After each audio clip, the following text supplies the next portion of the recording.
ദിവസവേതനാടിസ്ഥാനത്തിൽ 4 മാസം അധ്യാപികയായി ജോലി ചെയ്ത് പിരിയും നേരം കണ്ട വികാരനിർഭരമായ കാഴ്ചയാണിത്.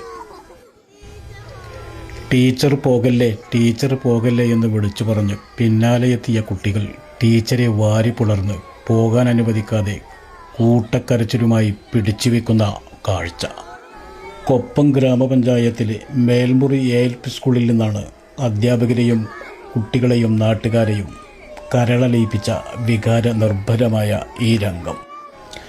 ദിവസവേതനാടിസ്ഥാനത്തിൽ താൽക്കാലിക അധ്യാപികയായി 4 മാസം മുമ്പ് സേവനം ആരംഭിച്ച് പഠനാവശ്യാർത്ഥം വിരമിക്കുമ്പോൾ കുട്ടികളുടെ മനസ്സിൽ ഏറ്റവും പ്രിയപ്പെട്ട അധ്യാപികയായി ഇടം പിടിച്ച ഈ ടീച്ചർ ഷാന നസ്റിൻ ആണ്. കേവലം 4 മാസത്തെ സമ്പർക്കത്തിലൂടെ മനസ്സിലിടം നേടണമെങ്കിൽ കുട്ടികളോട് അത്രയ്ക്കും പ്രിയപ്പെട്ടവരായി പെരുമാറിയിരിക്കണം ഈ ടീച്ചർ.